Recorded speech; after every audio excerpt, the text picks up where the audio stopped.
Imagine yourself as a parent with a beautiful boy. You have put many years of time and love into raising him to become a great man. And then one day he comes to you asking for him to transition to become a girl so that he can be his true self. What do you do? This is a question that I've asked myself, and to be honest, it is something I feared I might have to face. And because I am Christian, many would know my personal views and beliefs do not align with transgenderism. Good day, class and ma'am. My name is Khumo Lebona, and I've come to talk to you about why I think children shouldn't be allowed to transition. Over many years, there has been a rise of teenagers who have begun to identify as transgender. More and more in our lives, we hear the terms gender identity and gender dysphoria. Although transgenderism has been around for many years, it has become apparent that teenagers have begun to question their gender identity. This can be caused by the way they think and feel about their body, through the media which they consume daily, as well as their experiences in life. Gender dysphoria is a condition when a person feels discomfort or distress with their gender identity, which differs from their sex which was assigned to them at birth. People typically start experiencing gender dysphoria during puberty, whereas in some cases, one can start experiencing it as early as the age of 7. Even if a child were to be suffering from gender dysphoria, I would not say transitioning or socially transitioning should be your only solution. The way I see it, transitioning is an easy fix for the gender dysphoria problem. Like when you take painkillers for a broken leg, there's still a bigger problem in the end to be dealt with. Even though some people recommend giving hormone blockers to teenagers to give them more time to figure out their identity, I think that the hormone blocker route is quite selfish, as when you really look at the intended use of hormone blockers, is to delay puberty in teenagers that is happening too early. So to use this medicine for someone who wants to figure themselves out is quite selfish and is unfair to those who actually need it.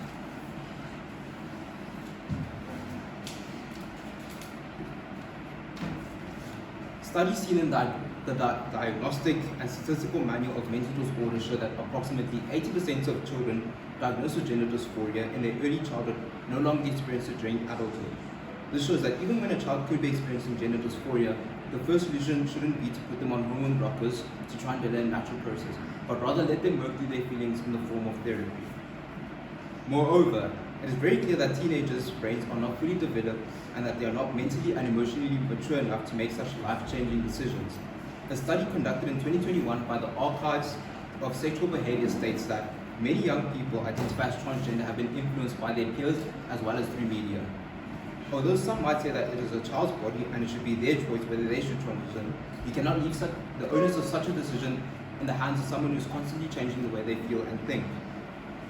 Children typically begin to experience puberty from the age of 12 when physical changes to the body begin and the hormones are at an all-time high, and this process usually continues until the age of 16 or 18. Neuroscientific research has also proven that the human brain does not fully develop until the age of 25. This is the stage at which the prefrontal cortex fully develops. The prefrontal cortex is a part of the brain that is responsible for decision making and thinking. In addition to this, it is also one of the last parts of the brains to fully develop. Parents who push their children to transition is abuse. To force an underdeveloped child into a space of confusion is not right and it should not be allowed. It is due to ideas like these being pushed onto teenagers that we have cases of suicide among teenagers who are transgender and who are experiencing gender dysphoria. What is also not talked about often is the rate of detransition and the regrets in the later stages of life after a teenager has transitioned. Children who are encouraged to transition are not aware that they may detransition in the future and how it can affect them physically and mentally. However, many will argue and say that as a parent, you should do what makes your child happy, and even as a parent, if you believe that letting your child transition is in their best interest, I would urge you to consult with others around you, as well as think of the long-term effects and how you and your child would navigate your new lifestyle if you were to let them transition. In the same way you would not feed your child ice cream every day because they ask for it, you should not let your child transition because they claim it will make them happier. Like I said before, it's about the bigger issue at hand. Some teenagers can experience gender dysphoria from a traumatic experience that they've had. This could be rape, sexual assault, or being molested. It is from such experiences that teenagers can start to deal with gender dysphoria and they begin to question their gender identity. In this situation, someone might consider transitioning to make a sense of things. However, it should not be about transitioning, but rather about tackling the traumatic experience. Even if someone does choose to transition in this situation, they will still live with the trauma. And if you do not deal with the trauma, no amount of surgeries and medicine will get rid of it.